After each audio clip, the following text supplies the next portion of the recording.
Hey everyone, and welcome to my channel. I'm Nikki. In today's video, I'm sharing 7 bowl recipes. If you guys have been here for a little bit, you know that I love bowls. They have been such a staple for me throughout my weight loss and maintenance journey. I love that I can bulk them up with 0-point ingredients that are high in fiber and protein, keep me full longer, and still satisfy the cravings for different meals I enjoy. So if you enjoyed this video or find it helpful, please go ahead and give it a like and subscribe to my channel. I really appreciate it. I'll have the recipes with WeightWatchers points and calories in the description of this video. And I'm just gonna be walking through 7 different bowl recipes. I wanna go over a couple things really quickly before I start sharing the recipes. First thing, I always get questions about the bowls that I use. These are specifically from Target. I've had them for years. They're anywhere from like $4 to $7, and I have a couple in different colors. And what I like about these is that I can really spread everything out, make it look nice and presentable. It's a nice filling portion, and it just even looks like more in these bowls. I just really like using these, even for a bunch of other recipes other than just these rice bowls. But anyway, those are the bowls that I use, and I can link them in the description. I also will be using jasmine rice as a base for all of these. You can do whatever you prefer. So I just prefer the flavor of jasmine rice. I usually do a 3/4 cup serving, which is 5 points on WeightWatchers, and that's 3/4 cup cooked, so about a 1/4 cup uncooked. I use my food scale to weigh out the serving, so I put my food scale down,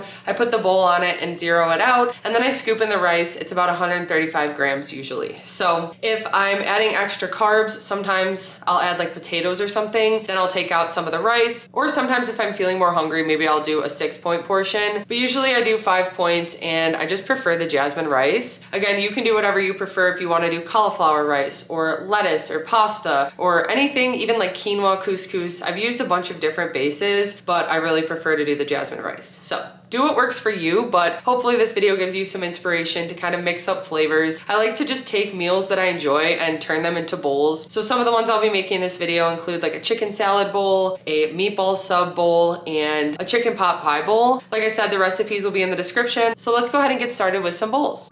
The first bowl that I'm making, I was actually thinking about the chicken salad from Potbelly when I used to work there. It was a base of romaine lettuce with chicken salad, grapes, cranberries, cucumbers, and I kind of wanted to go with that today. It also had croutons on it, so I thought that I'd include those with this bowl. But before I can get started with the other toppings, I need to make the chicken salad. I started by dicing up some sweet peppers and half of an onion.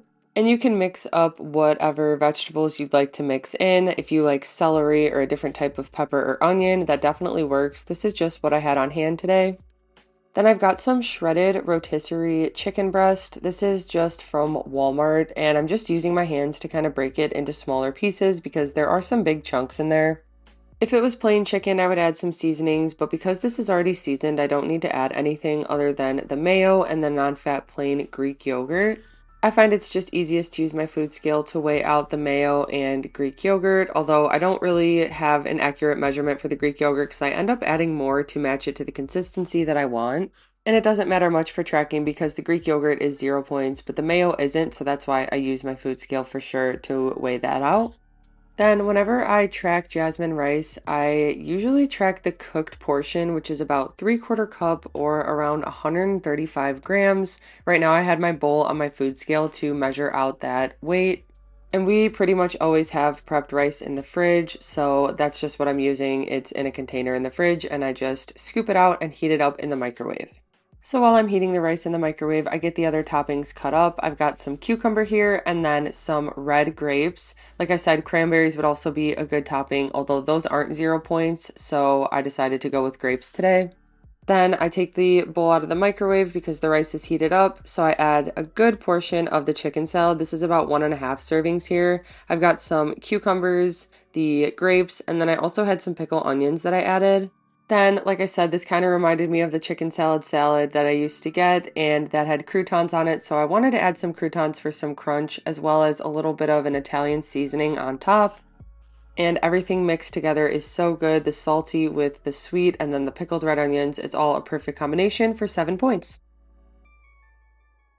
Next up is another sandwich-inspired bowl. So this is a turkey BLT bowl that I'm making. First off, I'm starting by weighing out my cooked jasmine rice on my food scale, and I set the bowl aside. I washed my produce and then started chopping it up. So of course I need some tomatoes and lettuce, but I also had some cucumber I wanted to use. For the tomatoes, I've just got some grape tomatoes that I'm dicing into smaller pieces, and then I've got a chunk of romaine that I'm also chopping up. While I'm chopping the romaine, I did pop the rice in the microwave. I usually heat it up for 45 seconds to maybe a minute 15 seconds, depending on how long it takes to get heated. And then I just kind of flatten it out and start adding the toppings. So I've got my romaine lettuce, my tomatoes, and my cucumbers. For the lunch meat today, I am using the brand Boar's Head, and this is just their oven gold turkey breast. It's definitely my favorite of theirs. It goes with a lot of different things. And it's nice that it's 0 points on WeightWatchers. I've also got some center cut bacon that I had cooked earlier in the week, so I just chop up 2 slices of that for 2 points. Then I definitely wanted a sauce on this, so I mix a tablespoon of light mayo with some sriracha, and this is the more spicy sriracha, so it gave the bowl a nice kick. I've just got it in one of these icing decorating bags, and I mix it together with my hands, and then I drizzle it on top of the bowl. And this is another one that you could switch up the meat. If you don't want to use turkey, you could use ham or any other type of lean meat. Also, avocado or avocado mash would be a really great addition to this one, but this is 8 points total. Okay, I guess I was really thinking about sandwiches when I was coming up with these bowl ideas because this one is based off of a meatball sub, but on a base of jasmine rice. I've actually been prepping meatballs a lot more lately because they're so nice to add to different pasta dishes or bowls or sandwiches, and I really like using the lean ground chicken, which is 0 points on WeightWatchers. So I combined 93% lean ground chicken with an egg, some panko breadcrumbs, and then some different seasonings. For the seasonings I mixed in some onion powder, some garlic butter Kinder seasoning, and also the Kinder's garlic parmesan seasoning. And then I'm just using my food scale to weigh out portions. I don't always measure out and track the lean proteins that I eat, but when I'm making things like meatballs and turkey burgers, I like for them to be the same size. So that's why I like to use my food scale to weigh them out. But once I've got them all individually weighed, I just kind of roll them together into the shape of meatballs using my hands. I've got a pan heating up on the stove, so as I roll the meatballs, I just toss those in there and then I keep that covered.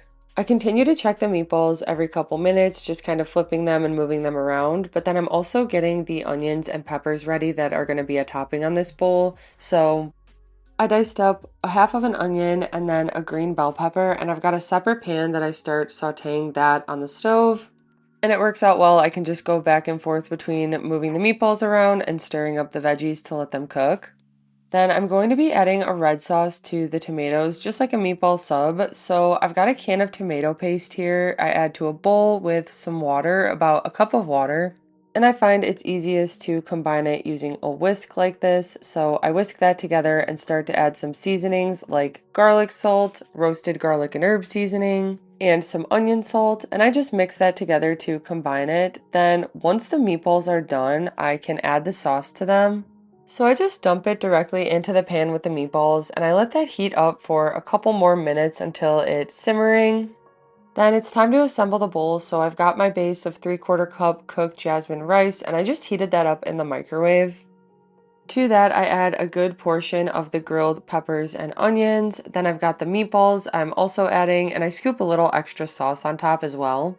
I add a serving of light mozzarella cheese, some pickled jalapenos, which hot peppers or giardiniera would work really well, but that's just what I had on hand, and then I added a sprinkle of grated Parmesan. And that makes this bowl a total of 7 points on WeightWatchers. The next bowl that I'm making is going to have some honey garlic baked salmon. I'm starting with a little bit of chili garlic honey I got from the farmer's market. I just heated it in the microwave for a few seconds so it would be easier to mix the rest of the ingredients. So I've got some soy sauce, rice wine vinegar, a little toasted sesame oil, onion powder, and garlic salt, and I just whisk that all together to combine it for the glaze on my salmon. I spray a baking sheet with some nonstick olive oil spray and lay out the salmon fillets. Then I've got that glaze that I'm brushing on with a pastry brush. And I just divide it evenly and then flip each salmon over and put the rest of the glaze on. And it doesn't look like much, but it really adds the perfect amount of flavor and sweetness. And I have had my oven preheating to 400 degrees Fahrenheit, so I just pop the salmon in there and I let that cook for about 10 minutes before I check it and rotate them. But while the salmon is finishing up cooking, I get the rest of the toppings ready. So I'm dicing up some cucumber here, and then I've got some grape tomatoes. In my bowl, I weigh out 135 grams of cooked jasmine rice, and I pop that in the microwave for about a minute. Then I start adding the toppings, which include the grape tomatoes, the cucumbers, some pickled red onions, then the salmon once it's done in the oven, and I just broke it into smaller pieces. Then I'm using half of one of these avocado mash cups for 1 point. I also decided to add some crispy fried scallions, so I just put a little bit of those in the center of the bowl, and then I really wanted a spicy mayo again, similar to the one I made in the turkey BLT bowl. So I mixed together a tablespoon of light mayo with some sriracha, and then I drizzle that on top of the bowl. The crispy onions did add a point to this bowl, but it was definitely worth it. It makes the entire thing come out to 9 points total on WeightWatchers, and it was super filling and tasty. Next up, I am making a lasagna rice bowl, and I'm going to be making a meat sauce with some ground chicken, and that'll just have the ricotta cheese mixed in to make it like lasagna filling. I've got a pan heated up that I added a pound of lean ground chicken to, and I just cook that. Once it's pretty much cooked, I start to mash it like you can see using my meat masher into smaller pieces. I season the meat with some Kinder's garlic parmesan seasoning and then this roasted garlic and herb seasoning, as well as some salt and pepper, and I just mix that around to coat it. I've got a can of petite diced tomatoes that I strained, and I'm just mixing those in with the meat as well. I've also got a can of the Trader Joe's tomato sauce. It's already in a bowl because I really struggled to get it open, but was finally able to. And I had to just squeeze it out of a little hole in the can. But we've got the tomato sauce, so I mix that in. I add a little bit more of that garlic parmesan seasoning, and then to this I'm going to be adding some ricotta cheese. And whenever I get ricotta cheese for recipes, I like to find the part skim option because it's lower points. So I just scoop that directly into the tomato meat sauce, and I just mix it until it's nice and melted and combined. Earlier in the week, I had prepped some roasted asparagus, so that was my vegetable of choice for this bowl. I just scooped a good portion of that onto the rice that I weighed out, and I heated that in the microwave. Then once that was heated up, I added a good portion of that tomato meat ricotta sauce, and then I topped it with a serving of light mozzarella cheese from Trader Joe's. This entire bowl came out to 8 points total on Weight Watchers, and I had 40 grams of protein. Moving on to this next bowl, I wanted to make a quick and easy version of a tikka masala bowl, and I've never made this before, but I was really happy with how it all turned out. I'm first starting out by roasting some green beans. I spray them with some nonstick olive oil spray and add some different seasonings, including garlic butter, and then I just pop those in the oven. I also wanted this bowl to have some crunchy roasted chickpeas on top, so I have a can that I strained and rinsed and dried off, and I sprayed them with some nonstick olive oil spray, and I'm topping them with some different seasonings.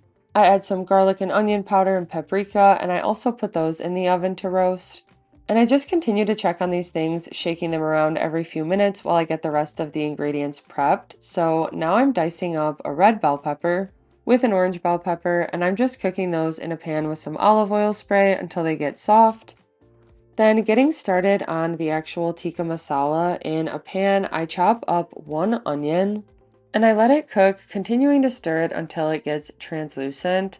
Then with this today, I'm going to be using a tikka masala paste. I did some research on different options, and this was just a quick version of being able to make this at home. You just have to add some water to the onions, so that's what I'm doing. And then 3 tablespoons of the tikka masala paste, which is just packed with spices and flavor. And I found a jar of it at Jewel, so this just worked out really well. I'm not sure if you could find it at other stores, but like I said, I was able to find it at Jewel. Once it was fully combined with the water, I let it continue to simmer for a few minutes, and then I started adding in the chicken. And again, I wanted to make it quick and easy this time, so I got some chicken that was already cooked. This is shredded rotisserie chicken breast, also from Jewel, and it's just by the deli section. And it's already nice and juicy on its own, so I thought it would be so perfect with this tikka masala sauce. So I emptied the entire container of chicken in and broke it down into smaller pieces. Then I've got a can of diced tomatoes that I drained. You could also just use a can of tomato sauce, but I kind of wanted the chunks of tomato. And I wanted this to be creamy, so I decided to add some non-fat plain Greek yogurt, but I didn't want it to curdle when I mixed it into the tikka masala. So I just tempered it first, which means I took some of the hot tikka masala sauce and I poured it into the bowl of Greek yogurt, and I slowly mixed that in to get it more to the temperature of the sauce, and then you can pour the entire thing into the chicken. Once that was done, I had my bowl of jasmine rice that I heated up in the microwave. I added a good portion of the green beans and the roasted peppers, as well as that tikka masala. And then last, I put a handful of those roasted chickpeas that added the perfect crunch to this dish. And this entire bowl came out to 9 points total on WeightWatchers. Moving on, this next bowl ended up being Adam's favorite, and that is because it is a chicken pot pie bowl. So first up, I'm starting with the chicken. I've got a pan that I heated up and some chicken breasts that I'm cutting with my kitchen scissors. And I do want the pieces to be small, so I'm making sure to cut them that way with the scissors, but I continue to cook the chicken and then I add some seasonings. So that includes some onion powder, thyme, garlic salt, and then a little bit of this sofrito seasoning from Trader Joe's. I mix that together and let it continue to cook, and then I'm just getting the onion chopped up that I'll be cooking after the chicken's done.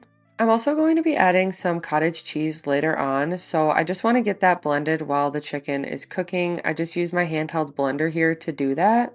And this just helps to get rid of the chunks in the cottage cheese and make it a creamier, smooth consistency. Once the chicken is fully cooked, I just put it aside in a bowl and I try to leave some of like the juices and seasonings in there because that's where I'm going to be cooking the onion next.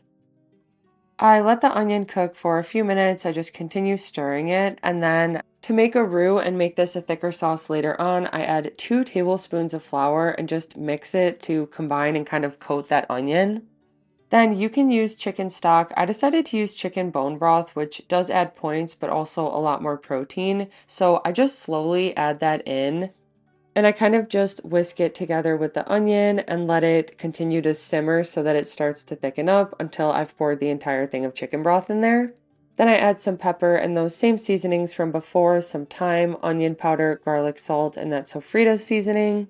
Then usually I don't have issues with cottage cheese curdling, but I just wanted to make sure that it wasn't too cold, so I mixed in some of the sauce with that blended cottage cheese.